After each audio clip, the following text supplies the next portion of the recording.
Olá, alunos, boa noite. O objetivo desse vídeo é a gente resolver a trilha número 8, aqueles desafios que tem lá 5 desafios e aplicar os conceitos aí de potenciação e função exponencial, ok? Esse é o caderno de apoio, que na trilha 9 abre logaritmos, mas na trilha 8 aqui, conforme vimos, né?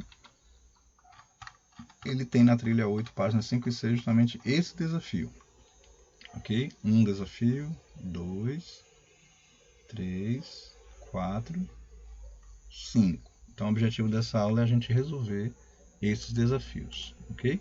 Juntos aqui. Então, vamos lá. Vou pegar esse espaço aqui, né? Esse é o objetivo, né? A gente aplicar tanto função exponencial, quanto também o conceito, a gente poderia acrescentar aqui, o conceito primeiro de potência, né? De exponenciação, né? Então, o conceito de exponenciação ou potenciação, e o conceito também de função exponencial, ok? Então, esse é o objetivo da aula para hoje. Então, vamos aqui à próxima página. Já tinha até resolvido aqui, mas vamos raciocinar juntos, né? Apagar as respostas. Então, vamos lá, raciocinar juntos. O objetivo é o seguinte: a sequência de figuras apresenta vários níveis na composição de um fractal. Deixo como sugestão vocês pesquisarem o que é fractal. Fractal, em linhas gerais, é um tipo de geometria, né? Muito bonito, por sinal, onde aparece basicamente na natureza, diferente daquela de Euclides. Então, só para dar um exemplo aqui e ficar uma coisa mais interessante, eu vou aqui abrir um site. Aqui vou colocar aqui fractais, só para vocês terem uma noção do que são fractais, que é uma coisa muito linda e que vale pesquisa, né? Vale vocês depois pesquisarem para se apropriar mais, tá vendo? Então, fractal, do latim fracto, quer dizer fração ou quebrado. É uma figura da geometria não clássica, muito encontrada na natureza. Essa geometria clássica pode se referir a não clássica, é o que está na natureza. E a clássica seria aquela ensinada dentro de instituições, como a geometria euclidiana, que é aquela que a gente aprende na escola, sobre polígonos, triângulos, triláteros, quadriláteros, nomear polígonos. Depois a gente passa para 3 dimensões com a geometria espacial e, por último, passa a analisar cada peça dessa tridimensional sobre um plano. Se for o plano cartesiano apenas bidimensional, a gente pode desenhar sobre ele figuras bidimensionais, triângulos, quadrados, etc. É a geometria analítica. Mas se a gente trabalhar com 3 dimensões, a gente pode analisar uma esfera, um cubo, uma pirâmide, né, um cilindro e assim por diante. Continuando, essa é a geometria clássica. Esses fractais é a geometria não clássica. Então veja como a natureza é rica, né? Ó, a gente encontra isso aqui na natureza. Isto é, o fractal é um objeto em que suas partes separadas repetem os traços, ou seja, a aparência do todo completo, o padrão repetitivo, como por exemplo na Brassica oleanácea, né? E no floco de neve de Koch. Então a gente percebe aqui alguns fractais. Agora eu vou mudar só para a imagem, ó, para a gente ver maior. Então veja que coisa linda. Por exemplo, aqui temos do lado de cá onde eu vou clicar um cristal de gelo aqui, né? Um fractal, geometria dos fractais, um cristal de gelo, ou seja, um floco de gelo, nenhum floco de gelo é igual ao outro. Isso estamos aqui vendo em padrões atômicos, né? Isso aqui foi ampliado milhares de vezes para que a gente pudesse enxergar. Então veja aí quantos tipos de fractais. Parece que foi algo que um programa de computador fez, né? Mas temos até aqui a capa do livro, né? Ou seja, a capa do nosso livro, aquele desenho que mostrou ali, ó. Esse aqui, né, que tem no nosso livro, ele realmente é um fractal. Então tem a ver com essa geometria não clássica que também é estudada. Veja que coisa linda, ok? Então só abrir aqui para você ver. No rosto dos animais também é possível encontrar padrões geométricos repetitivos, ou seja, fractais, bactérias, né? Parece que foi um programa de computador como o CorelDRAW ou outro, né, da Adobe que fez isso aqui, mas não, isso aqui está na natureza. Inclusive os relâmpagos, tá vendo? Também tem desenhos que são padrões da natureza. Não foi feito com compasso nem com régua, mas foi feito pelo grande geômetra lá em cima, né, o criador de todas as coisas. Então veja, ó, vários tipos. O Náutilo, ó, né? Então veja aí, ok? Então é só para a gente se apropriar e entender. Voltando agora para o objetivo, que é responder a atividade. Já vimos lá o que são fractais rapidamente. Vamos lá. A resolução. A sequência de figuras apresenta vários níveis na composição de um fractal. Usando uma malha quadriculada, um papel quadriculado, por exemplo, é uma malha, né, quadriculada. Construa a figura correspondente ao próximo nível. Então, a primeira figura foi um quadrado. Independente das dimensões desse quadrado, vimos que nessa mesma dimensão, essa foto, essa imagem se repetiu em 5, mantendo o tamanho, mas aumentando a quantidade, né, diminuindo o tamanho dele, mas mantendo a forma quadrada. Quando a gente parte da segunda gravura para a terceira, a gente também percebe essa mudança, né? Onde tem um quadrado apenas aqui, agora a gente tem 5, né? Então a repetição. Vimos aqui que evoluiu de 1 para 5 e depois 5 vezes 5, 25, não é isso? Ou seja, se a gente imaginar isso aqui como potência, a base é 5. Para dar 1 é porque o expoente foi 0. Para dar 5 é porque o expoente foi 1. Para dar 25 é porque o expoente foi 2. Então, a gente já entendeu essa sequência. E a letra B nos pergunta, escreva uma função que expressa o número de quadrinhos existentes de um nível qualquer dessa sequência. Então, se a gente chamar de f, né, de fractal ou de função, né, e a gente chamar de q o número de quadrinhos, a gente está percebendo que esses quadrinhos têm uma base 5, né? Então é 5 elevado a q, né? Ok? Então é uma função q exponencial do tipo 5 elevado a x, né? Eu posso também chamar esse q de x, né, representando aí os níveis, né, de quadrados construídos. E eu sei que se para numa quantidade tal de quadrado de desenho aqui, quantidade de quadrados, eu vou gerar tantos quadradinhos, né, menor. Então essa é a função. Assim a gente responde a primeira. A segunda questão é da PUC, né, Pontifícia Universidade Católica de Minas Gerais, foi adaptada. Também está feita a questão, vou apagar para a gente raciocinar sobre ela. A respeito dela é que o número de bactérias em um meio duplica de hora em hora. Então esse é um ponto importante. Se ele duplica de hora em hora, cada hora que passa está sendo multiplicado por 2. A base é 2, né? Agora, se inicialmente existem 8 bactérias no meio, no fim de 10 horas, o número de bactérias será quanto? Então vamos traduzir isso aqui. Primeiro nós temos uma função aqui que nos dá o número de bactérias em função do tempo. Então eu posso chamar de B, de número de bactérias, em função do tempo, né? Lembrando aquela escrita de função, né? F em função de x, lembrando que aquele F é a função, que pode ser qualquer letra. Aqui, como se refere a bactérias, usei B. E T foi a outra variável dada de hora em hora.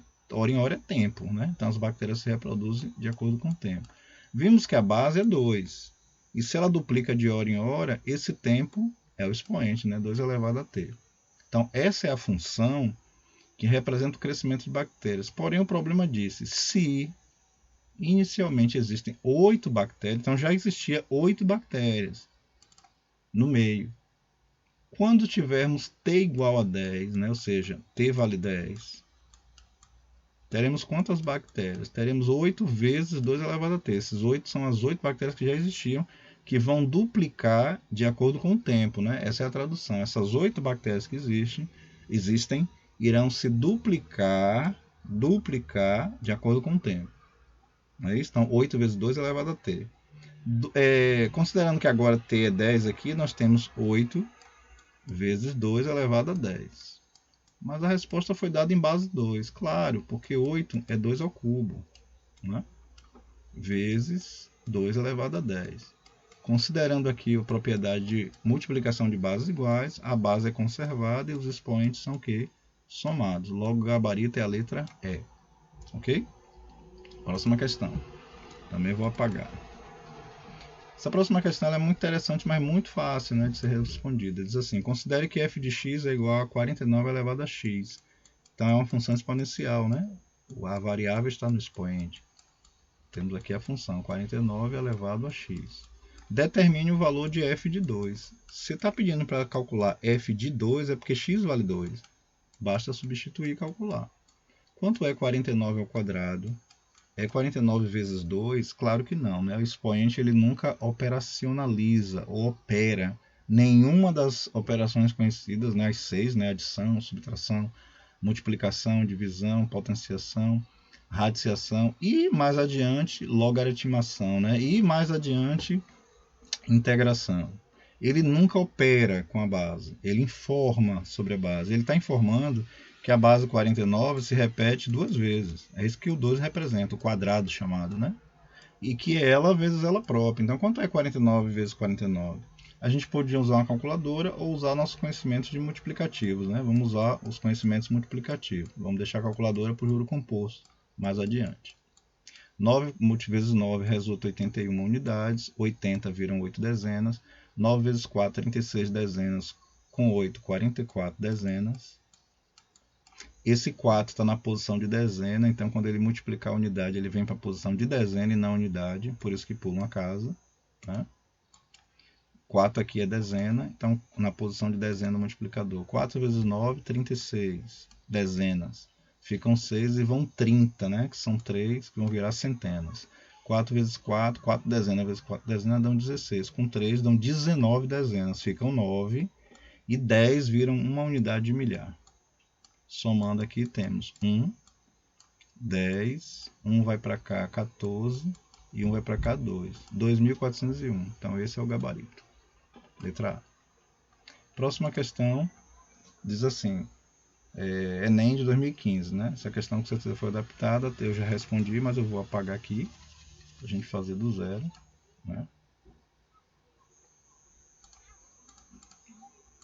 Pronto, nós fazemos a questão do zero. Diz assim, o Sindicato de Trabalhadores de uma empresa sugere que o piso salarial da classe seja de R$ 1.800. Lembrando que salário é diferente de remuneração. Salário é um valor prefixado. Remuneração é o somatório desse valor prefixado, no caso aqui 1.800, mais os direitos adquiridos, né, pelo Ministério do Trabalho, por cada trabalhador e cada empregador. Então é proposto isso, que propõe-se esse aumento de salário, que ele seja um percentual fixo por cada ano. Então se a gente tem um percentual por cada ano, isso gera uma função exponencial, né? Porque a cada ano que a pessoa tiver na empresa, aquilo ali vai incidir sobre o salário dela, né? Se ela tiver 1 ano, vai ter um percentual daquele ano, mas se ela tiver 10, ela vai ter aquele tempo um juro dentro do outro, né? 10 vezes, ou seja, elevado a 10, né? Então, a expressão que corresponde à proposta salarial em função do tempo de serviço, T, em anos, é essa aqui. Então, a função dada foi S, a proposta salarial em função desse tempo, foi de R$ 1.800 prefixado, fixo, né? Vezes, né? Vezes 1,03 elevado a T, né? Então percebamos aqui que esse 1,03 elevado a t representa no juro composto 1 mais a taxa, né? Então no juro composto nós temos que o montante é o capital que multiplica 1 mais a taxa percentual elevada ao tempo, né? Então quando nós temos aqui esse 1,3, quer dizer 1 mais 3%, ok? Que é a taxa percentual dada aqui ao ano, né? Então a cada ano a pessoa vai ganhar 3%, né? Seria uma outra interpretação da questão, se fosse perguntado qual é a taxa, bastaria olhar para o 1 e o que está depois dele, né? 3%. Seria a taxa percentual de juros ao ano, que é, no caso aqui é anual, né? Ele falou que é ao anual. O que é que a questão quer saber? De acordo com essa proposta de valores do sindicato, o salário de um profissional dessa mesma empresa, quando passarem 2 anos, vai ser de quanto? Quando passarem 2 anos, o tempo vai ser 2, T igual a 2. Então nós teremos 1.800, né, que multiplica 1,03 elevado a 2. E para fazer uma conta dessa, a gente pode fazer à mão, mas a gente geralmente utiliza uma calculadora científica, né, que tem a função de elevado a. Então vamos pegar aqui a calculadora nativa do Windows, zerá-la. E escrever aqui, geralmente o Windows quando vem com a calculadora padrão, que é essa, se a gente estiver usando, ou se a gente estiver usando um smartphone também, geralmente vem uma calculadora padrão. O que é o padrão? Tem os 10 algarismos e as operações básicas da aritmética, geralmente quadrado. Alguns smartphones já tem uma outra função que vai aparecer na segunda calculadora aqui, a científica, que é essa função aqui, ó, x elevado a y. Se não aparecer x elevado a y, aparece, voltando aqui, aquele símbolo que eu falei em aula, né? Essa letrinha aqui grega que é o lambda. Lambda maiúsculo e o lambda minúsculo. Esse símbolo lambda é o símbolo de potenciação, que no teclado de um computador a gente aciona com Shift circunflexo, né? Porque o circunflexo tem o mesmo desenho, digamos assim, o mesmo design, né? Da letra grega em maiúsculo. Em grego se chama lambda. Então vamos escrever aqui a operação 1800 vezes, abre parênteses, 1,03, fecha parênteses, elevado. Então pelo teclado eu posso simplesmente clicar aqui em x elevado a y, que já aparece o lambda lá para mim, dizendo que se eu apertei x elevado a y, ele entende que 1.3 ou 1.03 é a base. E quanto é o expoente? 2 anos. Então quando passarem 2 anos, a pessoa vai receber quanto? R$ 1.962. Então a gente pode colar esse valor aqui, lá, né? Abrir aqui um texto. Colar o valor que a gente encontrou lá. Está aqui o valor. 1.912,62. Então, temos aqui 1.909,62, né? E isso corresponde a que gabarito? Letra A. Então, isso aqui é uma aplicação direta de função exponencial em juro composto. Mais detalhes virão em matemática financeira. Ok? E agora a última questão do desafio, que eu também vou apagar. Eu já havia feito ele, né? Vou apagar aqui, deixa eu ver se tem mais coisa para limpar. Tem.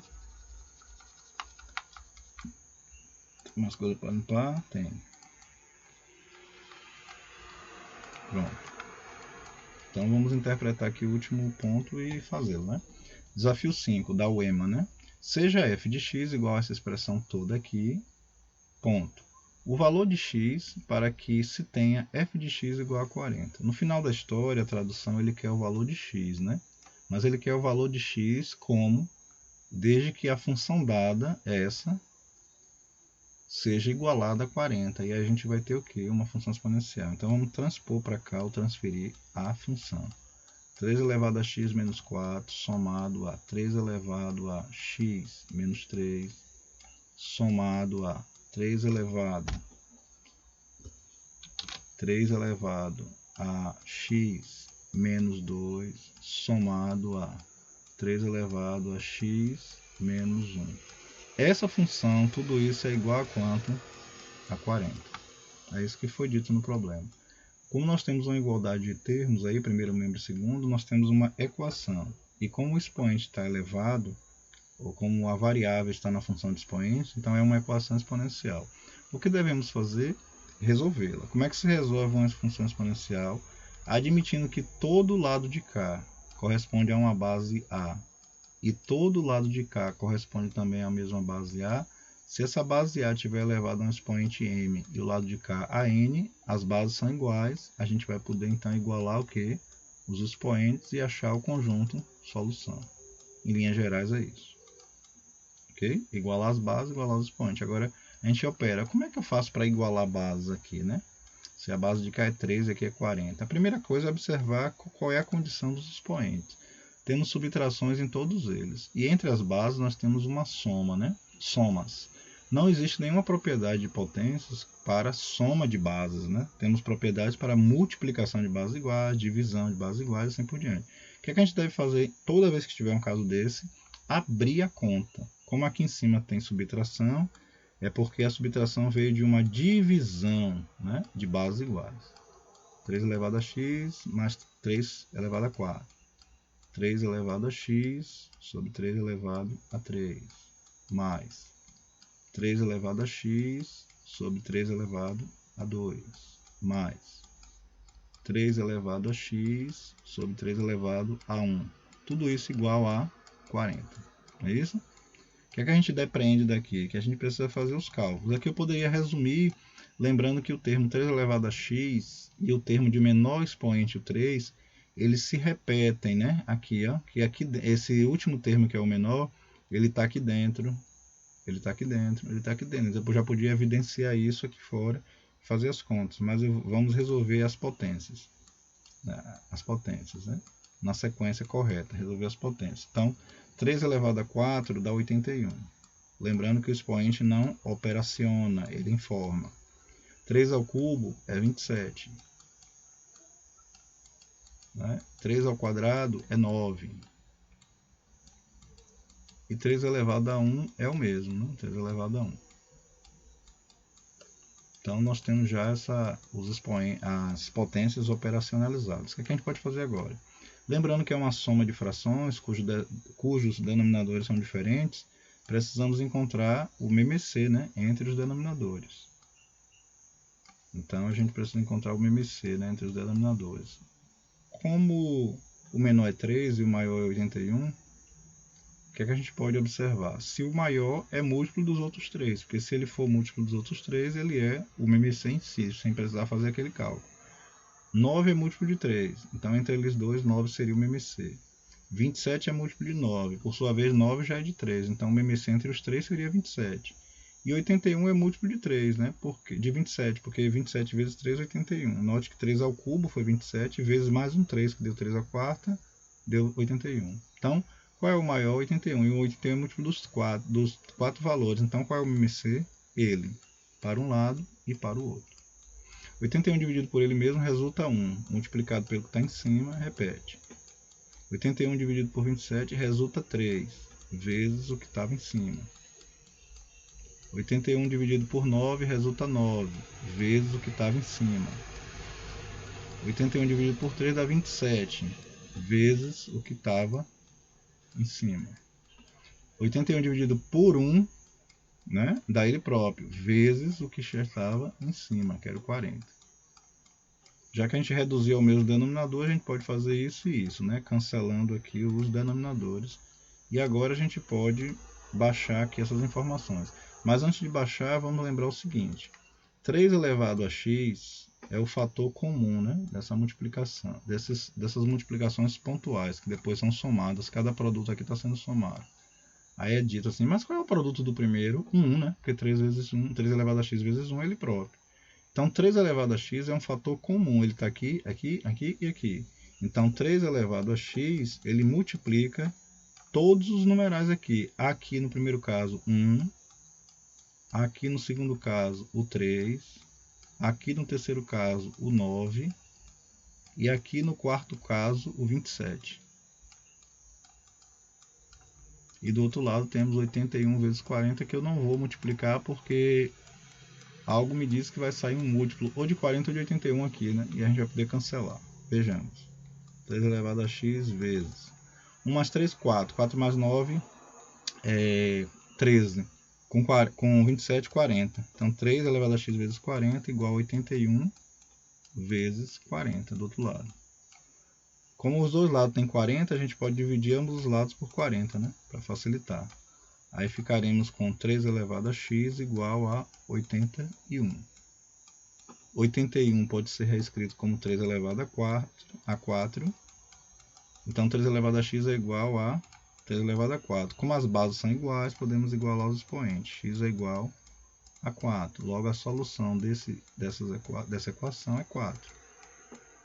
E aí a gente vai lá e busca o gabarito 4, que é a letra A, né? É a letra A. Ok? Então aqui o objetivo desse vídeo foi esse, né? A gente resolver esses problemas, o 5, o 4, o 3, o 2, o 1, do desafio, né? Contemplando aí a trilha número 8, questões 1 a 5, páginas 5 a 6, ok? Está lá no nosso caderno de apoio, né? Está lá no nosso caderno de apoio, está aqui. Então conseguimos resolver e encontrar aí os resultados, né? O primeiro aqui, 5 elevado a x, lembrando que x é a quantidade de quadradinhos, né? Esse aqui a gente encontrou 2 elevado a 13, o terceiro a gente encontrou 2.401, né? Parece que foi 2.401, né? A letra B. Esse aqui a gente encontrou 1990, 62, né? Que foi o salário, com 2 anos. Se o tempo aqui fosse... A gente viu que esse T aqui é elevado, né? Aqui é um erro de adição, todos nós erramos. Elevado a T, e esse vezes é no centro. E temos aqui o último, que a resposta foi 4. Contemplando aí a trilha 8, a gente fecha ela, onde a trilha aqui evoca que a gente pode buscar mais informações em outros canais, né? Principalmente sobre matemática financeira. E na trilha 9 veremos o que? Logaritmos. Nosso próximo assunto, que tem tudo a ver com exponencial. Um abraço, até a próxima.